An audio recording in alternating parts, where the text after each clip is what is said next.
¿Ahí se escucha bien? Perfecto. Bueno, entonces, hoy vamos a ver la sociedad por acciones simplificada. Vamos a dejar para la clase que viene la sociedad de garantía recíproca. Bueno, la sociedad por acciones simplificada, la famosa SAS, está regulada en la ley número 27.349. Esa ley se denomina de apoyo al capital emprendedor y es uno de los tipos societarios más actuales que se han incorporado al elenco de todas las otras tipologías. Como está dentro de la ley de apoyo al capital emprendedor, fue concebido este tipo societario como aquel que permite vehiculizar todos estos emprendimientos, sean pequeños, sean medianos o sean grandes. Y en el entendimiento de que debían fomentar los distintos emprendimientos, es que se introducen modificaciones que tienen que ver con la utilización de nuevas tecnologías, la utilización de estatutos modelo o estatutos tipo, y si uno opta por utilizar esos estatutos tipo, se logra obtener la inscripción registral en 24 horas, es decir, en menos de 1 o 2 días. Lo cual esto facilita mucho toda la constitución de la sociedad de manera regular.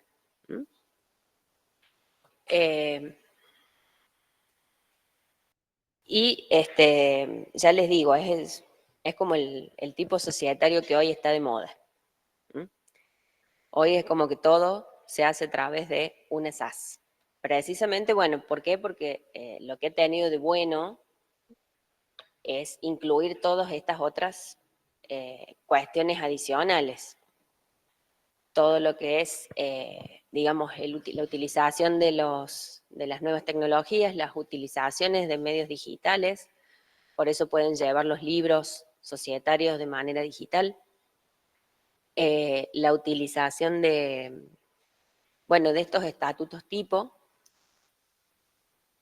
que a ver, ayuda en esto de obtener la regularidad rápidamente, pero si les estoy diciendo que fomenta todos los tipos de emprendimiento, sean pequeños, medianos o grandes, si todos utilizan el mismo estatuto tipo, es como que uniformamos un poco esa estructura societaria y no la estamos adaptando puntualmente a las necesidades particulares de nuestros clientes, digamos, o nuestros asesorados.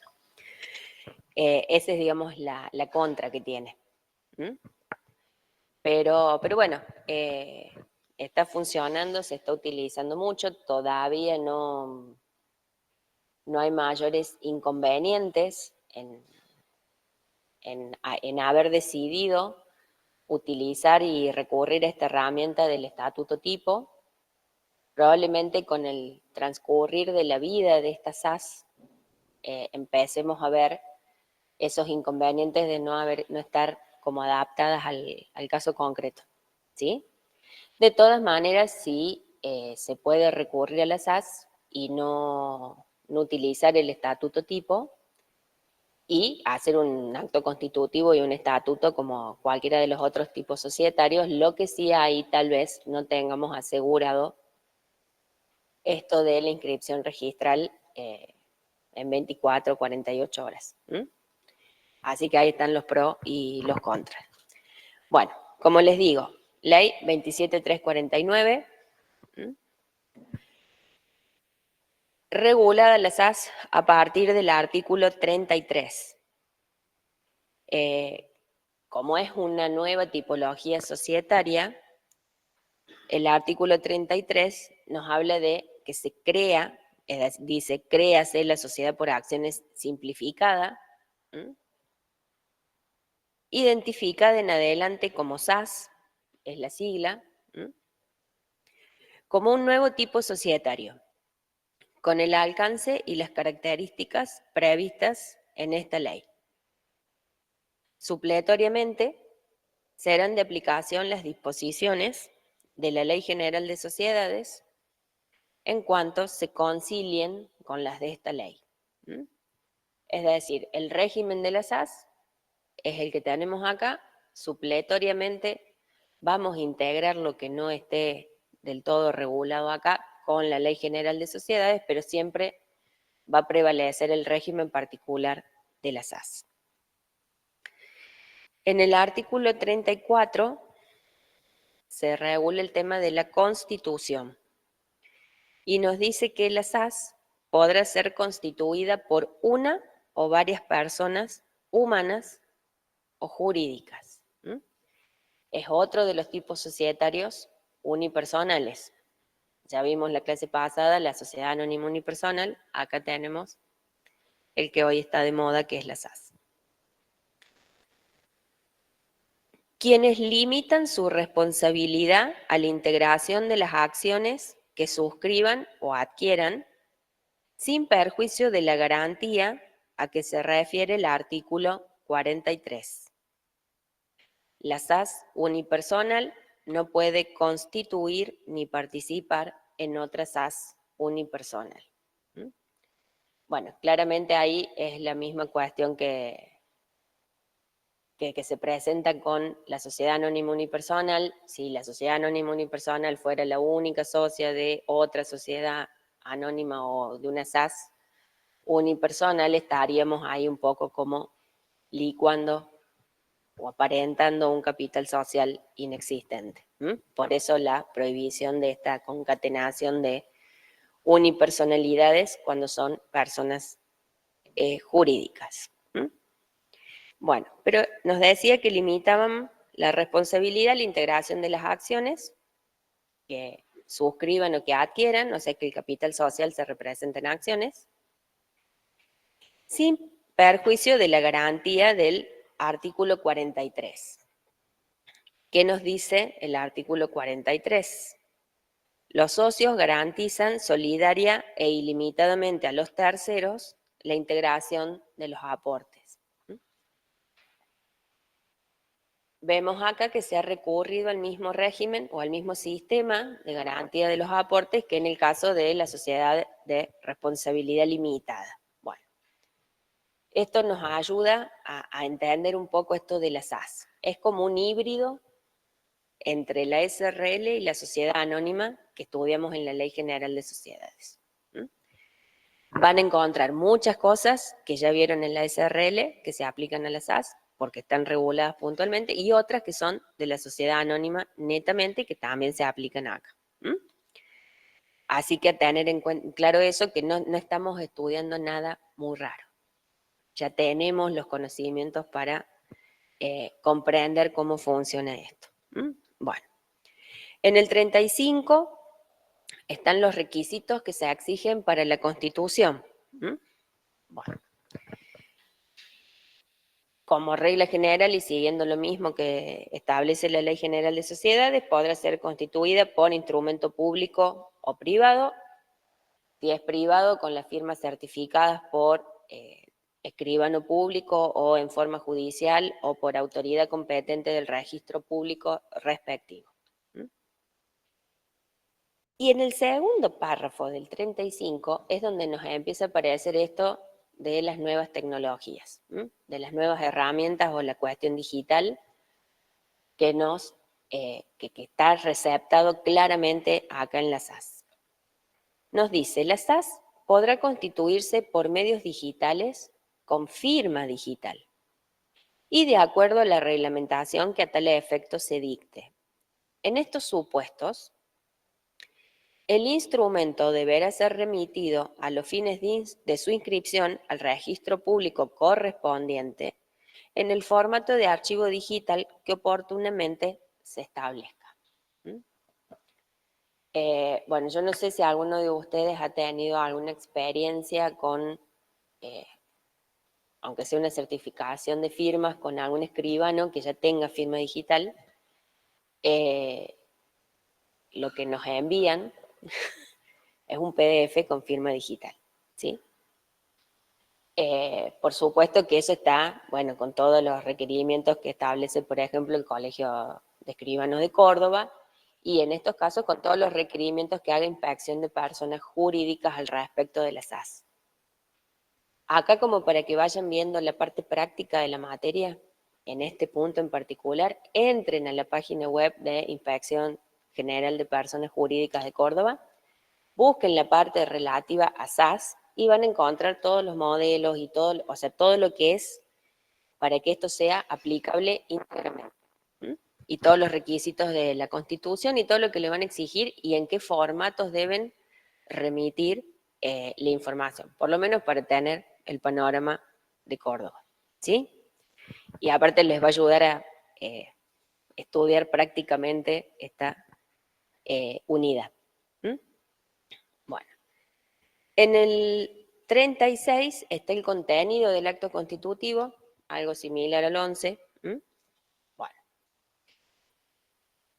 y nos dice todo lo que se debe incluir en ese instrumento constitutivo. En primer lugar, el nombre, edad, estado civil, nacionalidad, profesión, domicilio, número de documento, quit o quil, ¿sí? O CDI de los socios, en su caso. ¿Qué es lo que ocurre en el caso de las personas jurídicas? Bueno, todos los mismos datos referidos a la persona jurídica. ¿Sí? La denominación social, que deberá contener la expresión Sociedad por Acciones Simplificadas, su abreviatura o las siglas SAS. Hasta acá nada nuevo, digamos, bajo el sol. ¿Qué es lo que ocurre cuando se omite esto de la integración de la denominación social? La responsabilidad, tal cual como lo venimos estudiando, ilimitada y solidaria por parte de los administradores o representantes en los actos que se celebren en esas condiciones. El domicilio de la sociedad y su sede, tal cual como vimos en todas las otras sociedades, si solamente está el domicilio, la sede puede ser fijada posteriormente, bla, bla, bla. Entonces, digamos, nada, hasta acá todo lo que ya venimos estudiando con todos los otros tipos societarios. En el inciso 4, sí nos empieza a aparecer algo que podemos haber estudiado anteriormente, pero como un comentario, ¿sí? Respecto de posibilidades. Bueno, acá se lo recepta legalmente. La designación de su objeto, el que podrá ser amplio y plural.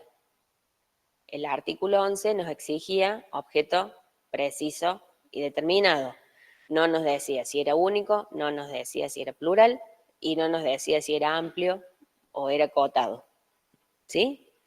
Acá nos habla de que puede ser plural y que puede ser amplio. Bueno. Las actividades que lo constituyan podrán guardar o no conexidad o relación entre ellas. Fíjense toda la amplitud que le da al objeto social y a las actividades societarias por esta dificultad en la redacción de definir claramente qué es lo que es el objeto y qué es lo que es la actividad.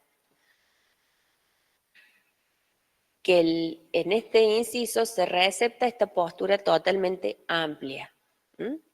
También consecuente con estar dentro de una ley que pretende ser de apoyo al capital emprendedor. Y si estamos hablando de emprendimientos, bueno, muchas veces el objeto no lo tenemos como muy claro, por eso lo de que sea amplio, lo de que sea plural. Las actividades pueden estar como más claras, pero pueden o no ser conexas entre ellas, o entre ellas y el objeto. Así que fíjense ahí lo importante de esta diferenciación respecto de lo que estudiamos para las otras sociedades. El plazo de duración que debe ser determinado exactamente igual. El capital social y el aporte de cada socio, que deberán ser expresados en moneda nacional, haciéndose constar las clases, modalidades de emisión, demás características de las acciones y, en su caso, su régimen de aumento. El instrumento constitutivo, además, contemplará la suscripción del capital, el monto y la forma de integración y, si correspondiere, el plazo para el pago del saldo adeudado, el que no podrá exceder de 2 años desde la firma de dicho instrumento. Acá como que parece que seguimos aplicando lo que ya venimos estudiando con los otros tipos societarios. Veremos si están así cuando ya nos adentremos a estudiar el capital social. La organización de la administración, de las reuniones de socios y, en su caso, de la fiscalización. El instrumento constitutivo deberá contener la individualización de los integrantes de los órganos de administración y, en su caso, del órgano de fiscalización, fijándose el término de duración en los cargos e individualizándose el domicilio donde serán válidas todas las notificaciones que se les efectúen en tal carácter. En todos los casos, deberá designarse representante legal. Parece lo mismo que hemos estudiado, pero a la vez parece que acá hay como mayor libertad para organizar esto, ¿sí? Fíjense que nos habla de definir plazos, definir los integrantes, pero que sí o sí debemos designar un representante legal. Las reglas para distribuir las utilidades y soportar las pérdidas, las cláusulas necesarias para establecer los derechos y obligaciones de los socios entre sí y respecto de terceros, las cláusulas atinentes a su funcionamiento, disolución y liquidación, la fecha de cierre del ejercicio. Hasta ahí seguimos, aparentemente, salvo lo que vimos respecto de el objeto, como con el régimen general. Concluye este artículo diciendo que los registros públicos aprobarán modelos tipo de instrumentos constitutivos para facilitar la inscripción registral, que precisamente es lo que venimos comentando. En el artículo 37 está previsto lo mismo que pasaba en la Ley General de Sociedades para las SRL y para las sociedades por acciones, esa publicidad a través de ¿qué? A través de los diarios de publicaciones legales como exigencia extra. Y ahí lo pueden leer tranquilamente solos porque no hay ningún tipo de modificación respecto de esto.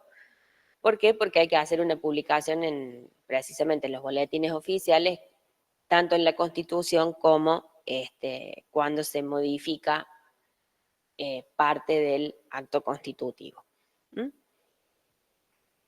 El 38 nos habla de la inscripción registral.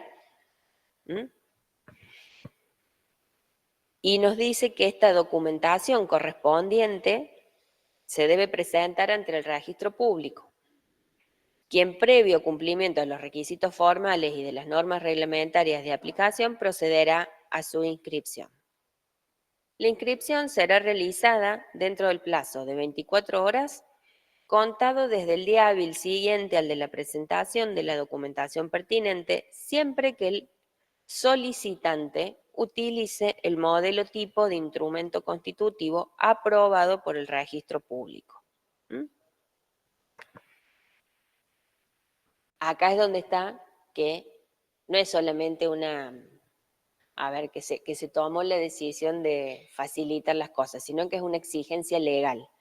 Si utilizamos el estatuto tipo o el acto constitutivo modelo para la constitución de las SAS, es obligación del registro público que la inscripción registral esté en 24 horas. Adicionalmente, el segundo párrafo de este artículo establece que estos registros públicos deberán dictar e implementar las normas reglamentarias a tales efectos, previéndose el uso de medios digitales con firma digital y establecer un procedimiento de notificación electrónica y resolución de las observaciones que se realicen a la documentación presentada. Igual criterio se va a aplicar respecto a las reformas del instrumento constitutivo. Por ejemplo, acá en la provincia de Córdoba, todo este tipo de trámites se hace a través de ¿qué? ¿Alguno lo sabe? ¿O se imagina?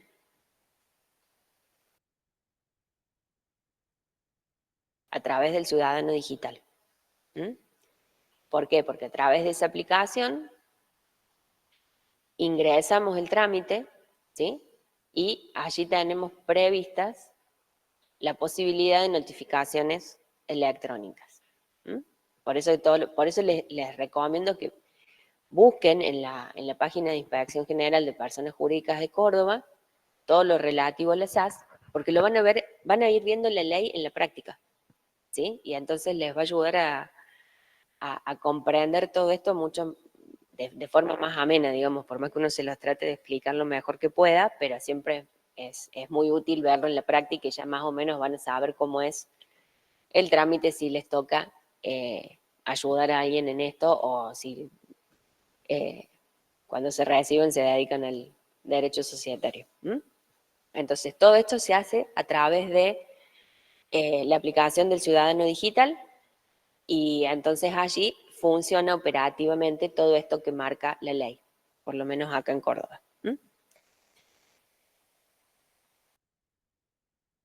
Artículo 39. Para constituir y mantener su carácter de SAS, la sociedad, dos puntos, no deberá estar comprendida en ninguno de los supuestos previstos en los incisos 3, 4 y 5 del artículo 299 de la Ley General de Sociedades.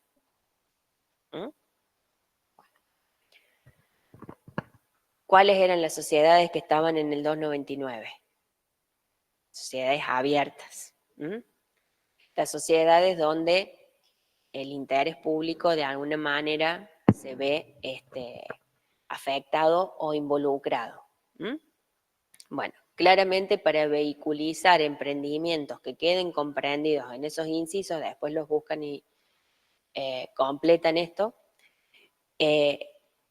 no pueden ser SAS.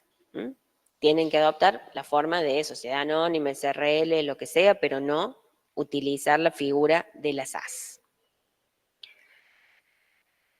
Segundo punto, no podrá ser controlada ni participar en más del 30% del capital de sociedades comprendidas en esos mismos supuestos del artículo 299. El segundo punto es consecuencia directa de que si no estaríamos, digamos, de manera indirecta a través de la figura del control societario, evadiendo la limitación o la prohibición que está imponiendo este artículo en su primer inciso.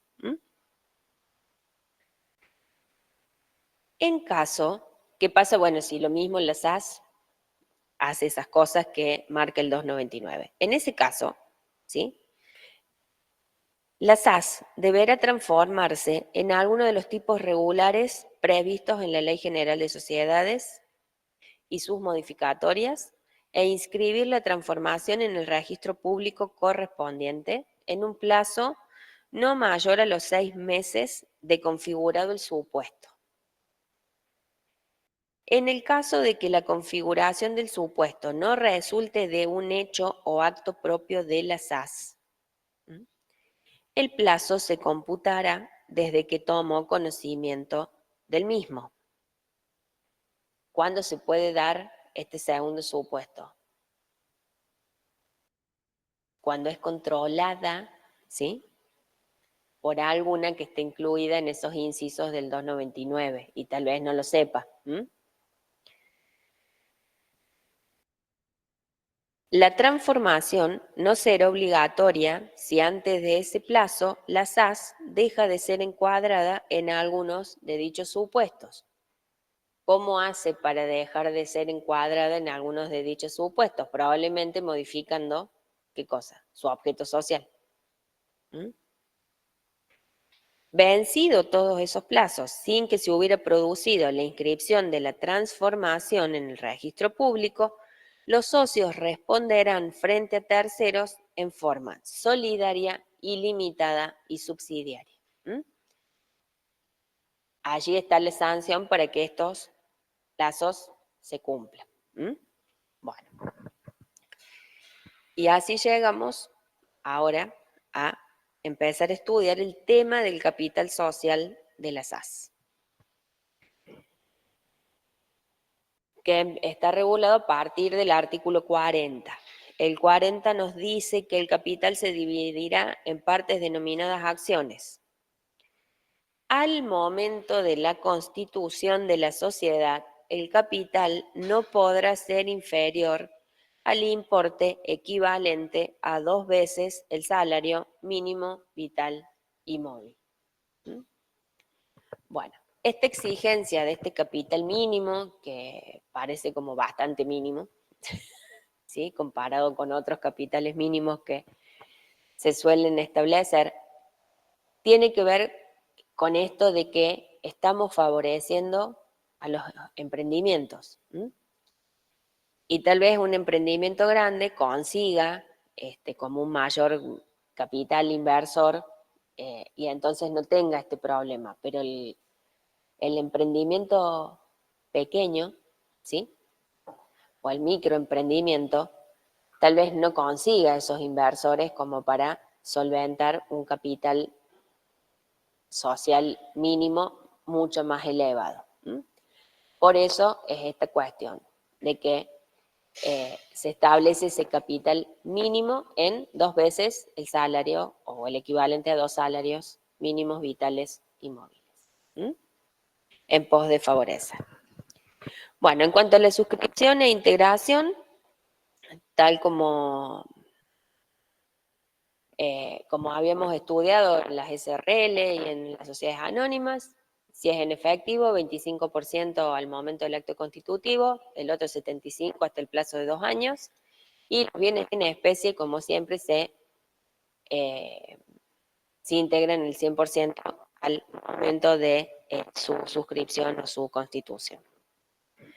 Bueno, en el 42 que regula los aportes, allí es donde nos empieza una clasificación distinta a lo que venimos viendo, que es otra manera de ver los aportes, pero bueno, es otra clasificación distinta a lo que venimos viendo. Y nos dice que los aportes podrán realizarse en bienes dinerarios o en bienes no dinerarios. ¿Mm? Los aportes en bienes no dinerarios podrán ser efectuados al valor que unánimemente pacten los socios en cada caso. Y después viene todo el tema de la justificación de la evaluación, los valores de plaza, etc. Entonces, ¿cuáles serían los bienes no dinerarios? Lo que nosotros conocemos como bienes en especie. ¿Mm? Bueno.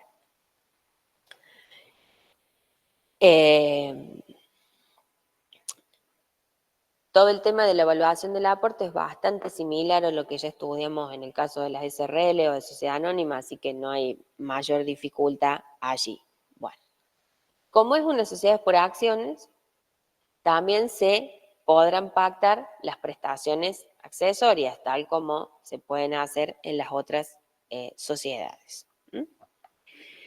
Pero fíjense las aclaraciones que hace. En este caso, la prestación de servicios, ya sea de socios, administradores o proveedores externos de las SAS, podrán consistir en servicios ya prestados o a prestarse en el futuro y podrán ser aportados al valor que los socios determinen en el instrumento constitutivo o posteriormente por resolución unánime de los socios. O el valor, a ver, o el valor resultará del que determinen uno o más peritos designados por los socios en forma unánime. Y siempre, en estos casos, se deben acompañar los elementos justificativos de esa valuación, por si existe algún tipo de impugnación. Pero bueno, a ver, cuando estudiamos las prestaciones accesorias en la Ley General de Sociedades, no se podía hablar de servicios prestados, o sea, ya prestados, o a prestarse en el futuro. Era como algo que tenía que ser actual, ¿sí? Acá sí tenemos también esta pequeña diferencia, por eso la ley específicamente lo aclara. Y nos sigue diciendo, si la prestación del servicio se encontrara total o parcialmente pendiente de ejecución, recordemos que estamos con las prestaciones accesorias. La transmisión de las acciones de la que fuera titular el socio que comprometió dicha prestación requerirá la conformidad unánime de los socios, debiendo preverse en su caso un mecanismo alternativo de integración. Bueno, ¿por qué esto? Una cosa es que prestara sus servicios, no sé, profesionales de contador, el socio, no sé, Luisito, ¿sí? Bueno, ahora si él vende sus acciones y esos servicios de contador todavía no habían sido prestados, no da lo mismo que esos servicios los preste la persona que termina comprando las acciones de Luisito. Primero, esa persona puede no ser contador. O si es contador o contadora, puede que no dé lo mismo. ¿Por qué? Porque tal vez, bueno, el Luisito se especializa en contabilidad de no sé qué y el otro se especializa en otras áreas. Así que bueno, por eso que ahí se exige esta conformidad unánime de los socios. Y si no, algún mecanismo alternativo de prestación, de integración de la prestación de estos servicios. ¿Estamos hasta allí? Bueno.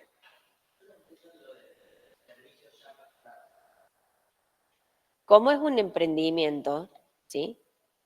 Bueno, puede ser que el emprendimiento haya venido, no sé, supongamos, a ver, tratemos de imaginarnos un ejemplo, ¿sí? Esa siempre es la mejor forma de tratar de comprender a dónde va la norma y qué es lo que está regulando. Vamos a suponer que tenemos un emprendimiento con una aplicación, ¿sí? Que se puede descargar en cualquier celular, en cualquier computadora, qué sé yo, que permite alguna, o que cumple alguna función para facilitar el manejo de determinadas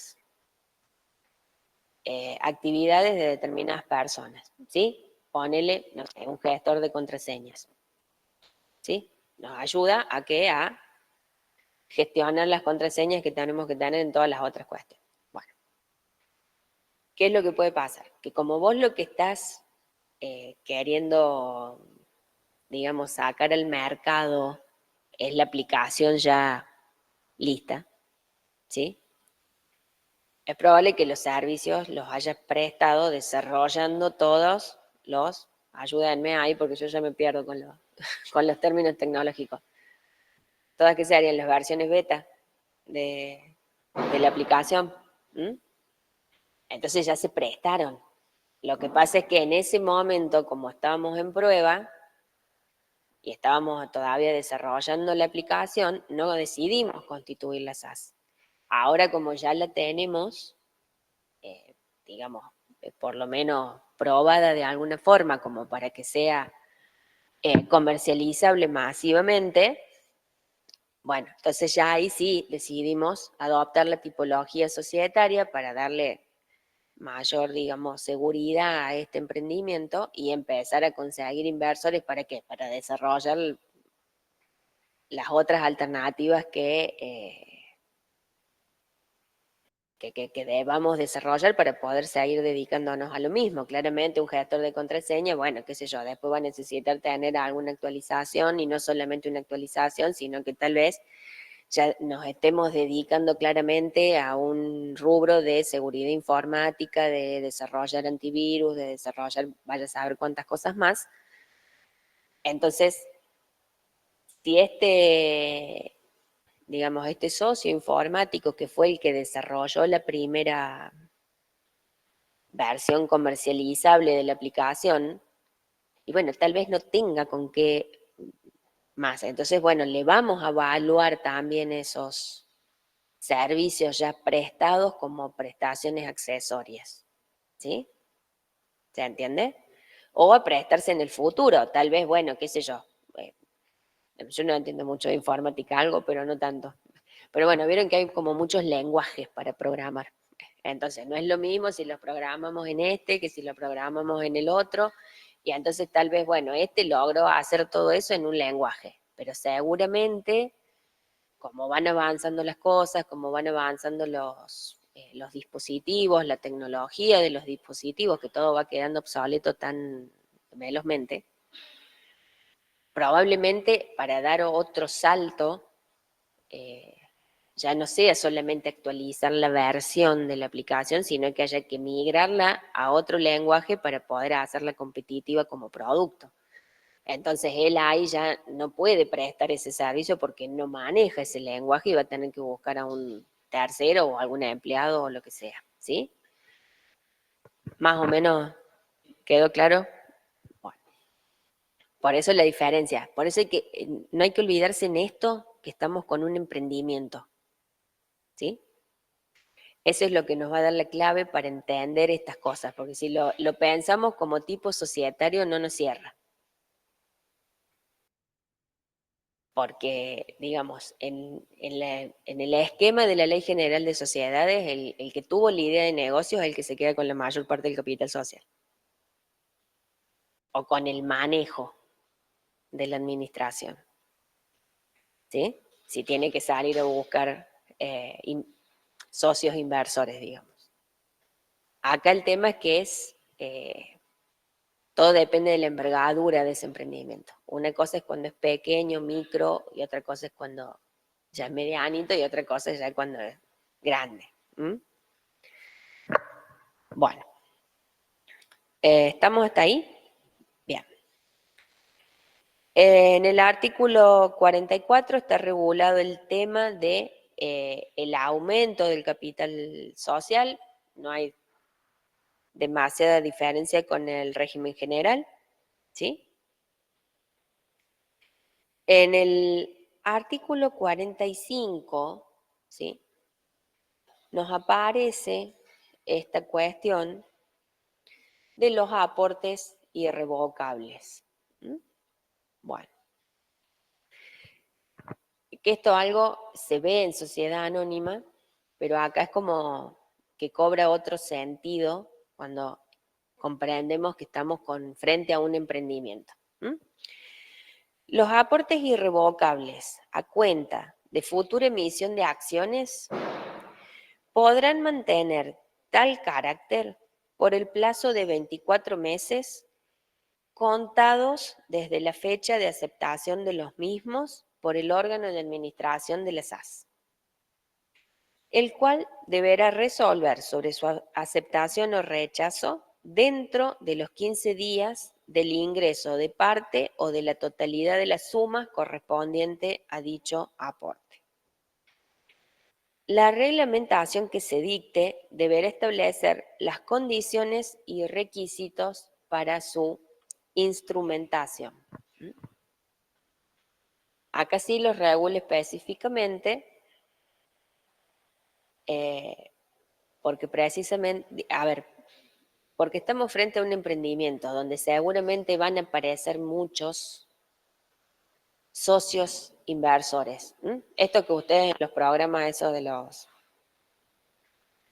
¿cómo es que le llaman? Pero bueno, estos que seleccionan los mejores proyectos para invertir y para promocionarles sus emprendimientos, bueno, eh, todo ese tipo de operaciones requieren una recepción legal de alguna manera, ¿sí? Entonces, si en este momento esa persona, ese socio inversor, le da una determinada suma para que arranque el emprendimiento, probablemente se reserve a través de los aportes irrevocables, a cuenta de futuras emisiones de acciones, ¿qué cosa? Se reserve una determinada mayoría para mantener, eh, qué sé yo, no sé, para mantener o para conseguir una cierta rentabilidad cuando hizo esa inversión, ¿sí? Bueno, por eso también acá estamos con este tema de los 24 meses, para que esto no sea una cosa indefinida, sino que claramente haya que resolverlo en esos plazos, y por eso esa precisión de establecer plazos concretos que no sean muy largos y las consecuencias eh, a través de todas las reglamentaciones que se dicten, que obviamente son por la autoridad de aplicación de la ley, que son los registros públicos. ¿Estamos hasta ahí? Bueno, en el 46 están reguladas las acciones exactamente igual que en las sociedades anónimas, así que no hay mayor dificultad en eso, ¿sí? En el 47 están, digamos, los derechos que se le reconocen a estas acciones, que no modifica demasiado lo que ya hemos visto. ¿Por qué? Porque habla de las clases de acciones y de que se pueden establecer distintos derechos, pero dentro de la clase es exactamente lo mismo. Y en el 48 está el tema de la transferencia de las acciones. Bueno, y fíjense cómo empieza, por eso digo, acá es digamos, el léxico que utiliza la ley y todas las cuestiones que regula tienen que ver con que estamos frente a un emprendimiento. La forma de negociación o transferencia de acciones será la prevista por el instrumento constitutivo, en el cual se podrá requerir que toda transferencia de acciones o de alguna clase de ellas cuente con la previa autorización de la reunión de socios. En caso de omisión de su tratamiento en el instrumento constitutivo, toda transferencia de acciones deberá ser notificada a la sociedad e inscripta en el respectivo libro de registro de acciones a los fines de su oponibilidad respecto de terceros. ¿Qué les hace acordar esto? Esto parece lo que vimos en la SRL para las cuotas, ¿sí? Bueno, por eso lo de híbrido. Y miren lo que sigue diciendo. El instrumento constitutivo podrá estipular la prohibición de la transferencia de las acciones o de algunas de sus clases, siempre que la vigencia de la restricción no exceda del plazo máximo de 10 años contados a partir de la emisión. Este plazo podrá ser prorrogado por periodos adicionales no mayores de 10 años, siempre que la respectiva decisión se adopte por el voto favorable de la totalidad del capital social. Bueno, parece como excesivo lo de los 10 años. Bueno, sí, pero no. Bueno, a ver, si estamos hablando de este socio inversor que puso plata para que el emprendimiento funcione, ¿sí? ¿Qué es lo que harían ustedes? Y bueno, pediríamos a aquellas acciones, clase, no sé, A, que son las que nos darían el manejo de la empresa. Y por ahí el que tiene el conocimiento o el know-how del emprendimiento se queda con las acciones clase B. Bueno, mutuamente se van a estar mirando, bueno, si no establecemos algún tipo de prohibición respecto de la transferencia de este tipo de estas dos clases de acciones, se nos cae el negocio. ¿Se entiende? A ver, es una desconfianza natural y racional a emprendimientos donde tal vez todos seamos buenas personas, pero yo tengo el conocimiento o el know-how de cómo hacer algo, pero no tengo el capital. Y los otros confían en que yo tengo ese know-how. Pero para que eso funcione, hace falta que el know-how y el capital permanezcan juntos durante un tiempo, si no, no va a funcionar. ¿Sí? Por eso este tipo de regulaciones. ¿Mm? Bueno, todas estas restricciones o prohibiciones de las acciones tienen que quedar registradas y asentadas ¿dónde? En el libro Registro de Acciones. Si emitimos las acciones cartulares, es decir, en papel, deberán transcribirse, además, en esos títulos accionarios. ¿Para qué? Para que circulen con eso. Bueno. Y si son las acciones escriturales, esas restricciones o prohibiciones deben constar en todos los comprobantes que se emitan. Finalmente concluye el artículo diciendo que toda negociación o transferencia de acciones que no se ajuste a lo previsto en el instrumento constitutivo es de ningún valor. Es decir, la sanciona con nulidad. ¿Vamos bien hasta ahí? Bueno, fantástico. Y ahora nos adentramos a el estudio de el funcionamiento de la sociedad, que es lo mismo que estudiar sus distintos órganos societarios. Bueno. El 49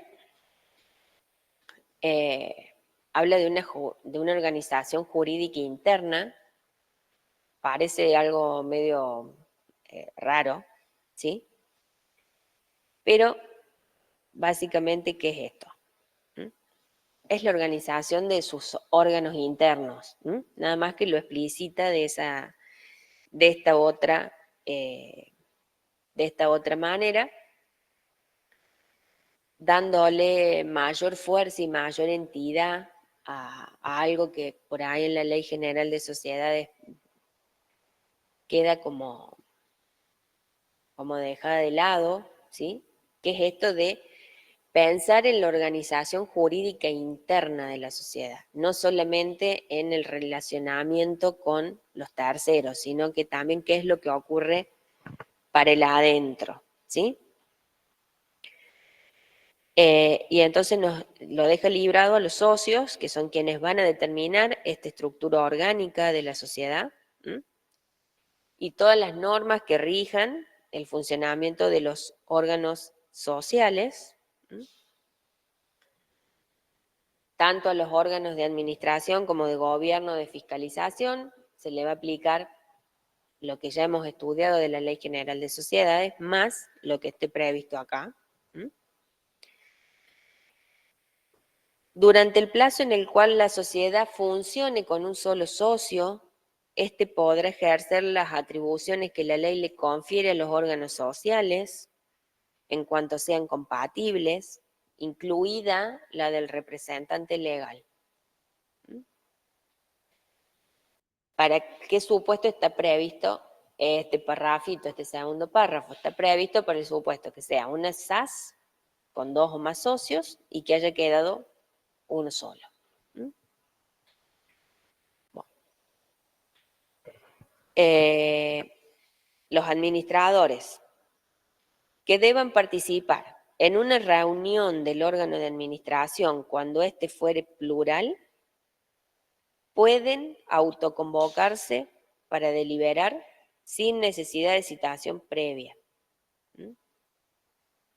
Igual regla se aplica para las reuniones de socios. Las resoluciones del órgano de administración que se tomen serán válidas si asisten todos los integrantes y el temario es aprobado por la mayoría prevista en el acto constitutivo. Las resoluciones del órgano de gobierno que se tomen serán válidas si asisten los socios que representen el 100% del capital social y el orden del día es aprobado por unanimidad. Bueno, ¿qué es lo que tenemos acá? ¿El régimen de quórum y mayoría? No, es para los supuestos de la autoconvocatoria. ¿Sí? Por eso los aclara. Bueno, en el 50 ya sí entramos con el órgano de administración puntualmente. Bueno, entonces, esta administración de las SAS va a estar a cargo de una o más personas humanas, socios o no, designados por plazo determinado o indeterminado en el acto constitutivo o posteriormente. Si no prevemos la constitución del órgano de fiscalización, tal como venimos estudiando para el caso de los directores, hay que prever un suplente. Bueno, todas las designaciones, remociones, cesaciones, renuncias, lo que sea, también hay que inscribirlo en el registro público. Bueno. Y luego regula en el 51 las funciones del administrador, que acá no hay mucho más de lo que ya hemos estudiado. Sí, la novedad es que al menos uno de sus miembros deberá tener domicilio real en la República Argentina.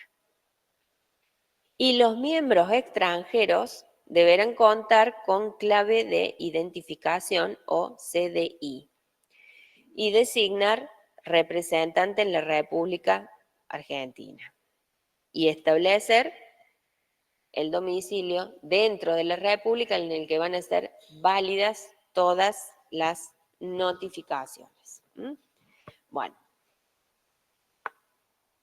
esto es como algo que no está previsto en la ley de sociedades. No, sí, está previsto. Lo que ocurre es que son, consecuencias de los distintos momentos históricos en los cuales se sancionan las leyes. Cuando se sancionó la Ley General de Sociedades, en realidad en su momento la Ley de Sociedades Comerciales en el año 72, bueno, probablemente no existía esta clave de identificación, el CDI. Por eso no lo pedía para las personas extranjeras. Hoy, como ya existe, se exige. ¿Sí? Bueno. Además de estar previstas las funciones, en el segundo, este artículo es como largo, en el segundo párrafo, que están las reuniones de ese órgano de administración, ¿sí? Que hasta acá es más o menos lo que venimos estudiando, y la novedad está en que, ¿sí? Esas reuniones pueden realizarse en la sede social o fuera de ellas, utilizando medios que les permita a los participantes comunicarse simultáneamente entre ellos. Y si se utilizan este tipo de herramientas, es decir, Meet, Zoom, alguna aplicación de ese tipo, debemos guardar las constancias de lo acontecido en la reunión de acuerdo al medio que hayamos utilizado. Bueno.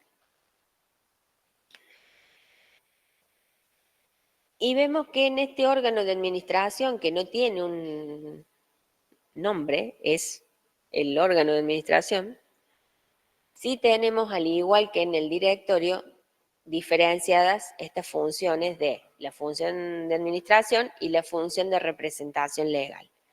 Y en el último párrafo es donde está previsto precisamente lo de la representación legal, ¿sí? Que no modifiquen nada lo que ya venimos estudiando, así que no hay demasiado problema.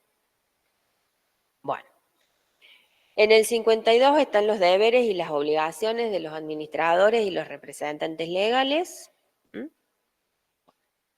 Y acá, ¿qué es lo que lo que nos marca como principio general. Básicamente nos remite a la Ley General de Sociedades en cuanto a lo que regula de órgano de administración y órgano de fiscalización. Pero sí, en el segundo párrafo nos aparece una figura que en realidad existe desde que las sociedades existen, pero que no tenía como recepción legal. Sí era una figura que tenía recepción jurisprudencial, que es la del administrador de hecho.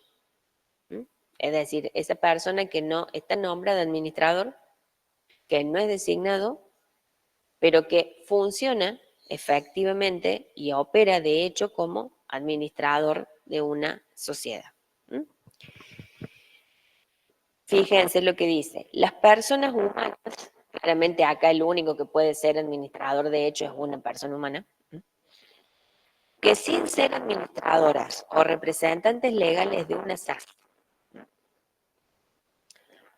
o las personas jurídicas que intervinieren en una actividad positiva de gestión, administración o dirección de la sociedad.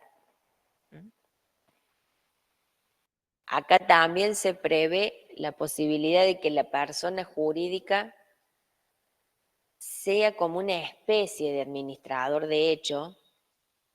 ¿Por qué? Porque en realidad yo creo que acá lo único que puede hacer la persona jurídica, sí claramente, es intervenir en una actividad positiva de dirección de las SAS. ¿Sí? No veo la actividad positiva de gestión, no veo la actividad positiva de administración. Por lo menos yo no me imagino el supuesto. No quiere decir que no exista, yo no me lo imagino.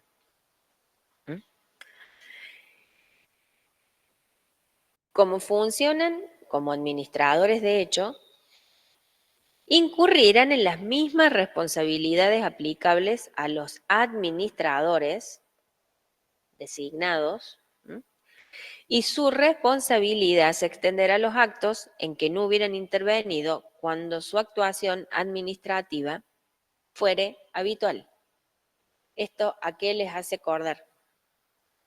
Al socio comanditario que en la comandita simple se inmiscuye en la administración, que ese sería como un vestigio, no, vestigio no, sería como no sé, la aparición muy rara del administrador de hecho, pero que ahí en comandita simple es un socio.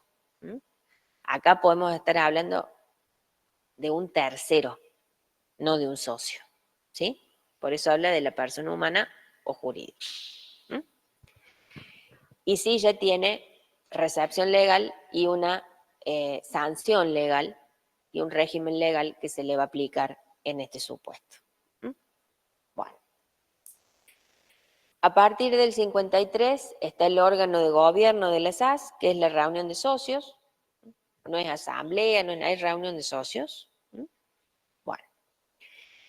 Y acá lo mismo que pasa con las reuniones del órgano de administración se pueden celebrar a través de estos, digamos, medios de comunicación simultánea, ¿sí? Para que participen y deliberen. Bueno. Y fíjense que en el segundo párrafo de este 53, la redacción es casi similar a las formas de adopciones de las decisiones sociales de la SRL. ¿Se acuerdan de la consulta simultánea? Dirigida a través de la notificación fehaciente que todos manifestaban el sentido de su voto. Bueno, por eso les digo que esto es un híbrido. Así que a repasar bien SRL, a repasar bien Sociedad Anónima y actualizarlo con esto, porque es como una mezcla de los dos regímenes, lo cual está bueno porque me parece que toma lo mejor de cada uno de esos dos tipos sociales y ha logrado amalgamarlo de una forma bastante armónica, ¿sí? Pero bueno, también se pueden llevar adelante las reuniones de socios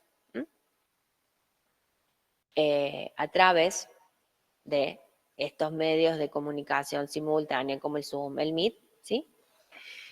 Llevando registro de eso.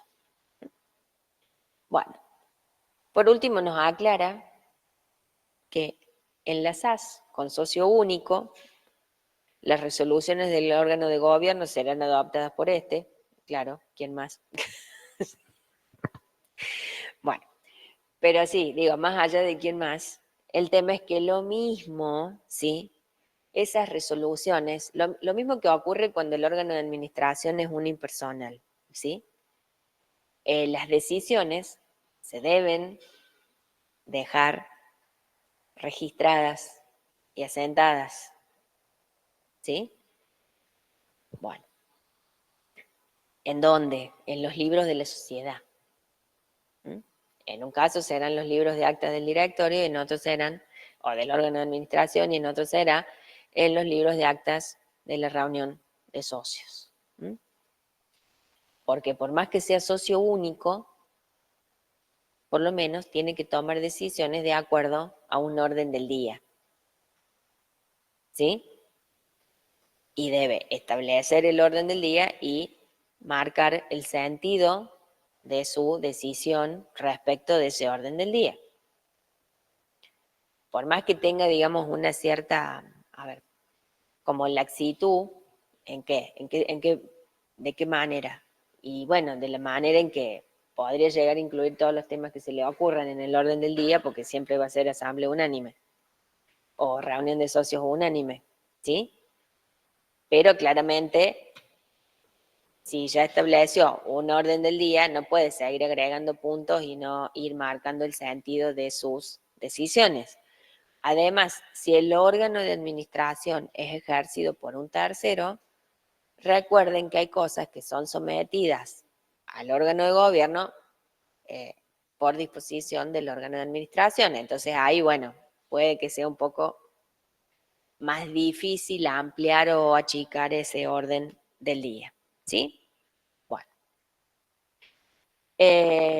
Después habla de las comunicaciones.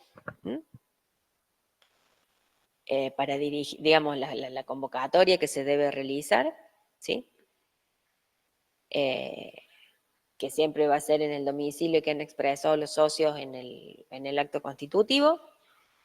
Si se prevén estas formas, digamos, alternativas de reunión, bueno, tal vez se puedan establecer algunos medios electrónicos de notificación, pero hay que estar atentos a si la reglamentación del registro público lo admite o no, ¿sí? Bueno. Y por último está el órgano de fiscalización, que puede ser sindicatura o consejo de vigilancia, acá lo mismo que sociedad anónima, y bueno, y nos remite a todo lo que se regula en la Ley General de Sociedades. El otro capítulo que sigue, que va del 54 al 59, es como que mezcla un montón de cosas. Por un lado están las reformas al instrumento constitutivo, ¿sí? Por otro lado está el proceso de disolución y liquidación, ¿sí? Y después, ¿sí? Nos empieza a hablar de resolución de conflictos, estados contables, registros digitales y poderes electrónicos. O sea, como una mezcolanza de cosas bastante importantes.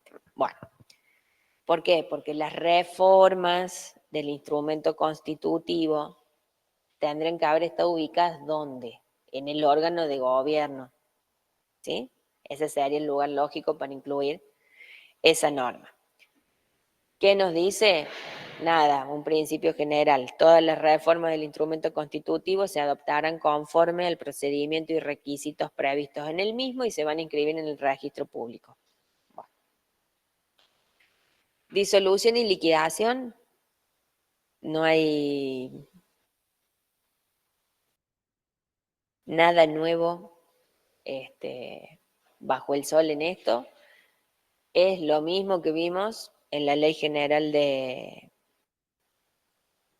Sociedades, así que no tiene mayor dificultad. Bueno, el 57 sí es importante. ¿En qué sentido? Fíjense lo que dice. En caso que se suscitaren conflictos, los socios, los administradores y en su caso los miembros del órgano de fiscalización procurarán solucionar amigablemente el diferendo, controversia o reclamo que surge entre ellos con motivo del funcionamiento de las SAS y el desarrollo de sus actividades, pudiendo preverse en el instrumento constitutivo un sistema de resolución de conflictos mediante la intervención de árbitros. Bueno, básicamente el artículo lo que dice es lo que normalmente se hace en cualquier lado, ¿sí? Primero se tratan de resolver los conflictos de una forma amigable, ¿sí? Bueno, o sea que ahí no está, digamos, como la novedad, ¿m? Sino la novedad está en lo último, en la última frase. En lugar de que todos los diferendos que ocurran durante el transcurso de las SAS tengamos que, si no logramos componerlos amigablemente, recaer sí o sí en tribunales, ¿sí? Podemos prever que recurramos a la intervención de árbitros. ¿Mm? La ventaja de esto, ¿sí? Se están generando sobre todo en los distintos colegios de abogados. A veces también hay algunas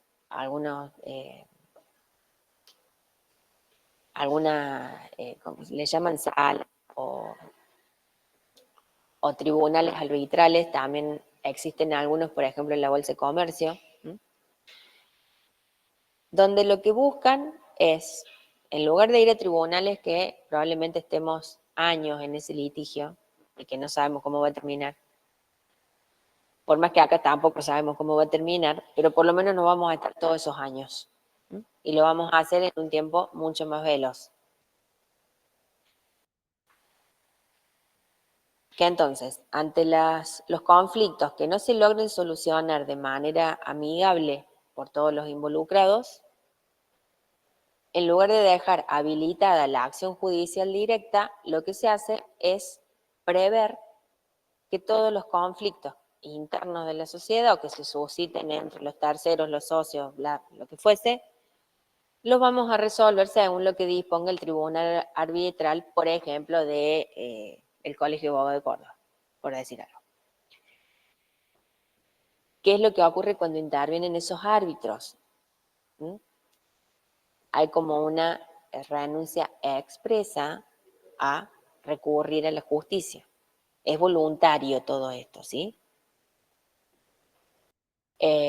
¿Por qué? Precisamente porque una vez que uno ingresa en el proceso judicial, probablemente podamos estar 15 o 20 años y no tenemos sentencia firme y todo eso va generando más y más conflictividad y mayor, digamos, dilación en el tiempo de situaciones que se quieren finiquitar de alguna manera. En cambio aquí vamos a someternos voluntariamente a este tribunal arbitral que va a dar una solución definitiva y que es inapelable y que no se puede recurrir judicialmente porque todo esto se acepta voluntariamente una vez que se ha producido el conflicto, ¿sí? Por eso son derechos que son renunciables, porque ya se ha producido el conflicto. En la medida que todos sean mayores de edad y que nadie tenga violentada su voluntad, todo esto es libertad de autonomía o de ejercicio de la propia voluntad. Suele ser bastante usual esto, porque esto abarata lo que podríamos denominar en este tema de los conflictos los costos judiciales. No sabemos qué es lo que va a resolver el árbitro, a quién le va a dar la razón, a quién no, ¿sí? Pero sí sabemos que no vamos a estar pagando honorarios, costas, tasas, etcétera, durante años, sino que lo vamos a hacer en un determinado tiempo, en un determinado momento, y se acabó el problema, ¿sí? Por eso es que se recurre mucho a esto, porque da cierta certeza a los, digamos, a los negocios económicos que están circundando el emprendimiento. ¿Mm? O sea que esa es la partecita, digamos, como a la que hay que prestarle atención. Bueno, después, en el artículo 58 viene la parte que por ahí les interesa un poco más a ustedes, que es lo relativo a los estados contables. Nos dice que la SAS deberá llevar contabilidad y confeccionar sus estados contables que comprenderán su estado de situación patrimonial y un estado de resultados que deberán asentarse en el libro de inventario y balances. En su caso, la AFIP determinará el contenido y forma de presentación de los estados contables a través de aplicativos o sistemas informáticos o electrónicos de información abreviada. Bueno, toda esta cuestión de las nuevas tecnologías y la nueva cuestión digital, facilitar todo esto. Y después, en el mismo artículo, tenemos todos los registros digitales. Libro de actas, libro de registro de acciones, libro diario, libro de inventario y balances. Y todos los registros que obligatoriamente deba llevar la SAS se individualizarán por medios electrónicos ante el registro público. ¿Sí? En el inciso tercero de esta segunda parte del 58, acá aparece, aparece lo que se conoce como página web societaria. Bueno, esto viene tomado del derecho español. No piensen en la página web societaria como la página, digamos, como la página web donde vemos los productos de la empresa o de la SAS. Sino piénsenla como un medio de intercambio de información confidencial seguro. Porque fíjense lo que dice acá. Los registros públicos podrán reglamentar e implementar mecanismos a los efectos de permitir a la SAS suplir la utilización de los registros digitales citados precedentemente mediante medios digitales y o mediante la creación de una página web en donde se encuentren volcados la totalidad de los datos de dichos registros. Bueno, mis conocimientos de informática no son tantos como para lograr traducirles en palabras esto, pero a ver, lo único que tengo claro es que esto parecería como que no es una página web navegable por cualquiera, ¿sí? No es como cuando ponemos, no sé, supermercado.com.ar y nos aparecen todos los productos y podemos hacer el pedido, ¿sí? Es como que se utilizara la página web como un medio de intercambio de información fidedigna o fehaciente y seguro,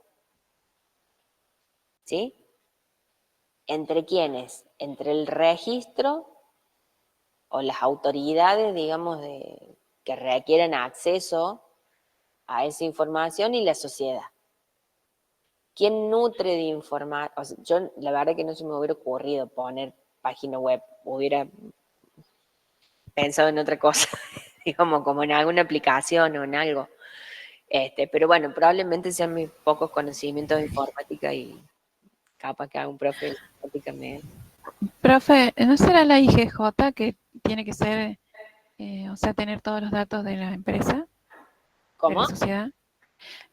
¿No se referirá a la IGJ? No, Ah, bien. no, no, no, no, no. Por eso te digo, acá, yo la verdad que no, es como que no termino de entender por qué recurren a la página web. No, no lo termino de entender. Es como que para mí hubiera sido mucho más simple pensar en un aplicativo donde uno sube la información, algo similar a lo que ocurre cuando hacemos las presentaciones o subimos nuestras declaraciones juradas a la página de AFIP. ¿Sí? O sea, no hubiera pensado en una página web como navegable, digamos, o que tiende O a será, pensar eso. Acá se lo o está... será tal vez, ¿Mm? perdón, podría ser también a través de una página web normal de la empresa, tener un sector, digamos así, bloqueado para todos, pero sí accesible para la inspección. Sí, la verdad que, vuelvo a insistir, yo carezco de los conocimientos informáticos como para visualizar esto de alguna manera y que de esa forma se los pueda llegar a transmitir. Yo lo veo, lo entiendo mucho más si vos me dijeras es un aplicativo que se abre en versión web, bárbaro, pero no lo entiendo como página. Como página web no lo entiendo, ¿sí? Probablemente sea mi ignorancia en ese tema. No, porque, a ver, una cosa es que tengamos una visual de la aplicación que sea web, que parezca web, pero que no es una página web. Estamos claros hasta ahí, digo, hasta ahí nos vamos entendiendo. Ahora, la página web que se haría, que uno tiene que ingresar una especie de clave para subir la información, el otro ingresa una especie de clave para poder acceder a la información, o sea, no lo termino de comprender. Sí, lo único de todo lo que he leído sobre esto y sobre todo en el derecho español es que se lo utiliza como un medio de intercambio de información, ¿sí? Entre la empresa o entre las SAS, en este caso, más técnicamente hablando, y las autoridades de aplicación o cualquier otra autoridad que requiera acceder a ese tipo de información, como puede ser un juez, ¿sí? Bueno, ¿estamos hasta ahí? Así que bueno, esto la verdad yo no he visto no conozco por lo menos ninguna SAS que utilice esto como para verlo prácticamente. Yo por lo menos no le conozco, no digo que no exista, eh, pero yo no he tenido la posibilidad de ver esto como en funcionamiento. Tal vez por eso tampoco me lo logro visualizar y lo logro comprender del todo. ¿Sí? Bueno. Y nos sigue diciendo que además estos registros públicos van a implementar un sistema de contralor para verificar dichos datos al solo efecto de comprobar el cumplimiento del tracto registral en las condiciones que se establezcan reglamentariamente. ¿Mm? Bueno, estas son, digamos, las novedades de lo que es la SAS. Acá sí encontramos todo esto. ¿Mm? Y por último, en el 59 está esto que yo les contaba de que ya los escribanos están certificando firmas digitalmente, que se está llevando un protocolo notarial electrónico y por eso es que se prevén los poderes electrónicos. Que a ver, son los mismos poderes que antes los teníamos en el papel que utilizan los escribanos, ahora los tenemos en un PDF firmado digitalmente y que esto se valida a través del colegio de escribanos y todo lo demás y es lo mismo que si tuviéramos el otro en papel. Bueno. En el artículo 60 viene la cuestión de la simplificación de trámites. Bueno, ¿Qué es esto de la simplificación de trámites? Bueno, cuando nosotros queremos constituir una sociedad, o queríamos constituir una sociedad, porque en realidad, a ver, todas estas ventajas que trajo la SAS se expandieron al resto de las tipologías societarias. Entonces, es como que todo el sistema societario se vio beneficiado por la irrupción de toda esta cuestión de las nuevas tecnologías, de las cuestiones digitales, de que acá en la ley de SAS se prevé esta simplificación, también trajo una mejora en, en la tramitación de los otros tipos societarios cuando estamos en el íter constitutivo. Por ejemplo, yo esto se los voy, después ustedes lo leen el artículo porque no tiene mucha dificultad. Por ejemplo, si ustedes quisieran constituir una SAS, acá en Córdoba, se utilizan el estatuto modelo, el estatuto tipo que tiene aprobado Inspección General de Personas Jurídicas de Córdoba, automáticamente, no es automáticamente, pero parece como automáticamente, si estamos utilizando eso, iniciamos todo el procedimiento a través del ciudadano digital, lo hacemos a través de toda esta cuestión de los instrumentos electrónicos y, y los poderes electrónicos, y usamos todo eso, establece un contacto entre el registro público como autoridad de aplicación, la AFIP, y se genera el quit de la sociedad. Algo que nosotros antes teníamos que hacer. Primero, iniciar el trámite por ahí, iniciar el trámite por AFIP, iniciar el trámite por allá, ¿sí? Ahora todo eso va como concatenado. ¿Mm? Y si a la vez decidimos utilizar una cuenta bancaria que pertenezca o que sea generada en el Banco de la Provincia de Córdoba, también obtenemos todo eso de una manera ágil y sencilla y sale todo como una concatenación del trámite. ¿Sí? Son todas simplificaciones que antes si no teníamos que ir a hacer todos esos trámites uno por uno. ¿Mm? Pero bueno, son decisiones, cada uno decide con qué banco opera. Si decidimos operar con otro banco, bueno, tal vez eso nos ralentice el trámite, ¿sí? Pero si seguimos como el caminito que nos propone el registro público, todo esto se consigue rápidamente. Y no hace falta presentar más nada. Lo cual ayuda bastante, porque bueno, no hay que hacer 5, 6, 3, 4, 5 trámites, con firmas, con certificaciones de firma. O sea, no es solamente eso, sino también se abaratan bastantes costos en ese sentido. ¿Sí? Bueno. Y por último, para terminar con las SAS, ¿sí? Nos quedan por ver el artículo 61 y 62. El 61 nos habla de la transformación de las SAS y nos dice que las sociedades que se hayan constituido de acuerdo a la Ley General de Sociedades pueden transformarse en SAS. La transformación como instituto societario implica que cambiamos el tipo societario que hemos elegido. Seguimos siendo la misma persona jurídica, pero cambiamos el tipo. Entonces, de sociedad colectiva podemos transformarnos en SAS. De sociedad anónima podemos transformarnos en SAS.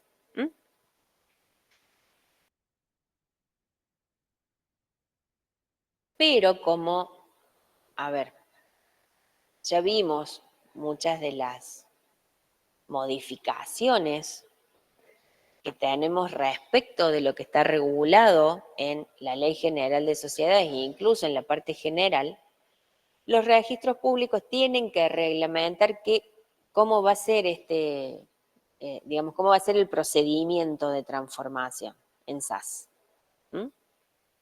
¿Por qué? Porque no es lo mismo, porque estamos acá previendo todas estas otras alternativas de situaciones y ya sea las reuniones a través de aplicaciones de comunicación simultánea, que tenemos los libros digitales, o sea, depende en qué momento o a partir de qué momento lo hagamos. Si ya llevamos los libros papel, acá los tenemos que llevar digital. Bueno, todo lo que significa el traspaso sería algo así como pasar del mundo analógico al mundo digital, una cosa así.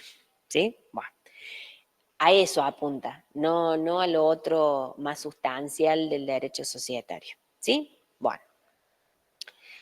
Y por último, el 62, que nos dice que van a ser de aplicación a las SAS las disposiciones de la Ley de Contrato de Trabajo y en particular las relativas a las responsabilidades solidarias establecidas en los artículos 29, 30 y 31 de la mencionada ley, que, a ver, es que eso como saben, cuando hay una tercerización del contrato de trabajo, bueno, que asumen responsabilidad solidaria los empleadores en donde se prestan esos servicios que son tercerizados. ¿Sí?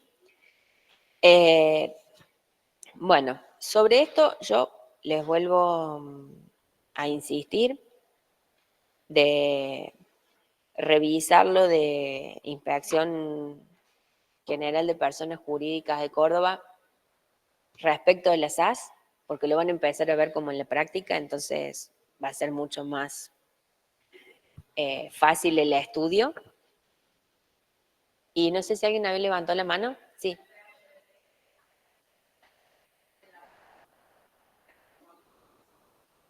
No. Porque precisamente las que están en esos incisos que son incompatibles con las SAS, no pueden. Si no, tienen que hacer dos pasos. A ver, en la vida no es que no se puede, sino que tal vez se puede, pero hay que hacer más cosas. O sea, tendrán que cambiar primero el objeto social para dejar de estar incluidas en el 299 y después convertirse en SAS. ¿Sí?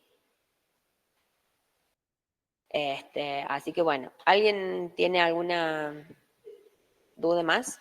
Bueno, entonces la clase que viene vamos a terminar con sociedad de garantía recíproca, que es bastante corto lo que vemos de eso. Y continuaremos con las otras unidades. Bueno, chicos, nos vemos el lunes. Buen fin de semana. Gracias, profe. Hasta luego.